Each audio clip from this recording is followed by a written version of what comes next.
Chapter 11 of The Science of Getting Rich by Wallace D. Wattles. This recording is in the public domain. Recording by Diana Meilinger. Chapter 11 Acting in a Certain Way. Thought is the creative power, or the impelling force which causes the creative power to act. Thinking in a certain way will bring riches to you, but you must not rely upon thought alone, paying no attention to personal action. That is the rock upon which many otherwise scientific metaphysical thinkers meet shipwreck, the failure to connect thought with personal action. We have not yet reached the stage of development, even supposing such a stage to be possible, in which man can create directly from formless substance without nature's processes or the work of human hands. Man must not only think, but his personal action must supplement his thought. By thought, you can cause the gold in the hearts of the mountains to be impelled toward you, but it will not mine itself, refine itself, coin itself into double eagles, and come rolling along the roads seeking its way into your pocket. Under the impelling power of the Supreme Spirit, man's affairs will be so ordered that some one will be led to mine the gold for you. Other men's business transactions will be so directed that the gold will be brought toward you, and you must so arrange your own business affairs that you may be able to receive it when it comes to you.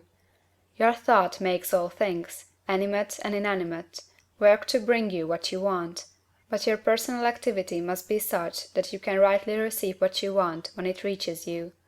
You are not to take it as charity, nor to steal it. You must give every man more in use value than he gives you in cash value. The scientific use of thought consists in forming a clear and distinct mental image of what you want, in holding fast to the purpose to get what you want, and in realizing with grateful faith that you do get what you want. Do not try to project your thought in any mysterious or occult way, with the idea of having it go out and do things for you. That is wasted effort, and will weaken your power to think with sanity. The action of thought in getting rich is fully explained in the preceding chapters. Your faith and purpose positively impress your vision upon formless substance, which has the same desire for more life that you have. And this vision, received from you, sets all the creative forces at work in and through their regular channels of action, but directed toward you. It is not your part to guide or supervise the creative process. All you have to do with that is to retain your vision, stick to your purpose, and maintain your faith and gratitude. But you must act in a certain way, so that you can appropriate what is yours when it comes to you, so that you can meet the things you have in your picture, and put them in their proper places as they arrive. You can really see the truth of this. When things reach you, they will be in the hands of other men, who will ask an equivalent for them. And you can only get what is yours by giving the other man what is his. Your pocketbook is not going to be transformed into a Fortunatus purse, which shall be always full of money without effort on your part. This is a crucial point in the science of getting rich. Right here, when thought and personal action must be combined, there are very many people who, consciously or unconsciously, set the creative forces in action by the strength and persistence of their desires, but who remain poor because they do not provide for the reception of the thing they want when it comes. By thought, the thing you want is brought to you. By action, you receive it. Whatever your action is to be, it is evident that you must act now. You cannot act in the past, and it is essential to the clearness of your mental vision that you dismiss the past from your mind. You cannot act in the future, for the future is not here yet. And you cannot tell how you will want to act in any future contingency until that contingency has arrived.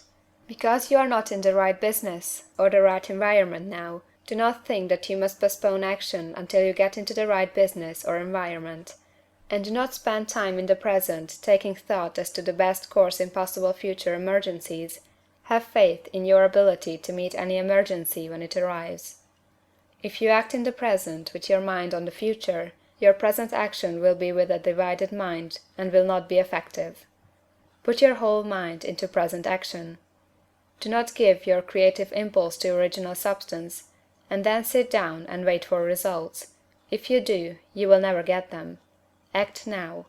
There is never any time but now, and there never will be any time but now. If you are ever to begin to make ready for the reception of what you want, you must begin now.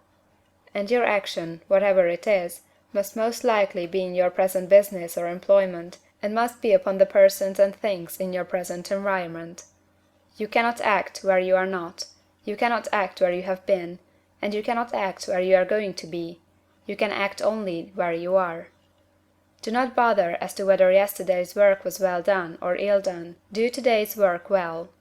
Do not try to do tomorrow's work now. There will be plenty of time to do that when you get to it. Do not try, by occult or mystical means, to act on people or things that are out of your reach. Do not wait for a change of environment before you act.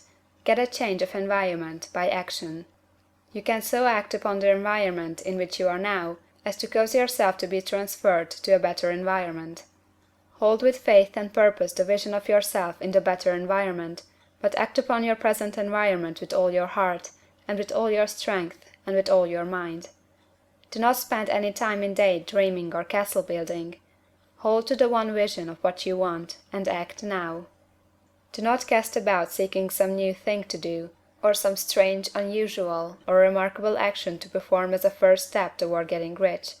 It is probable that your actions, at least for some time to come, will be those you have been performing for some time past. But you are to begin now to perform these actions in a certain way, which will surely make you rich.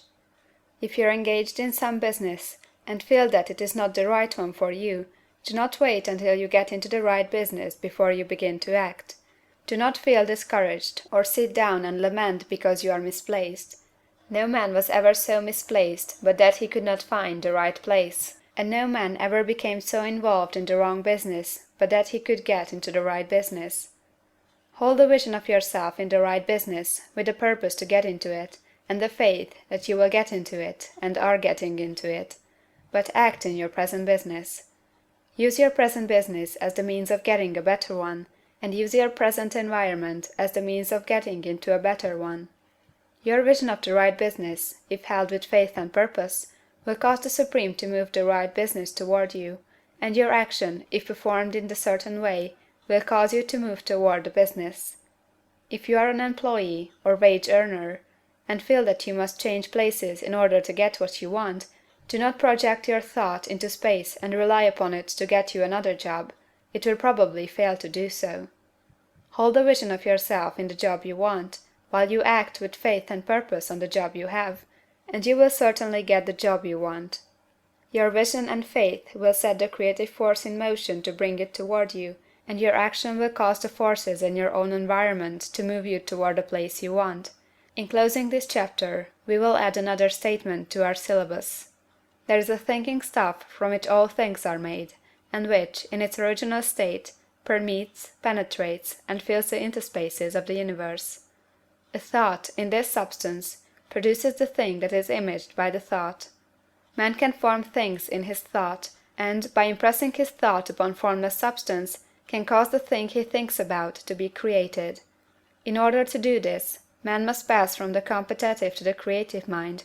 He must form a clear mental picture of the thing he wants, and hold this picture in his thoughts, with the fixed purpose to get what he wants, and the unwavering faith that he does get what he wants, closing his mind to all that may tend to shake his purpose, dim his vision, or quench his faith.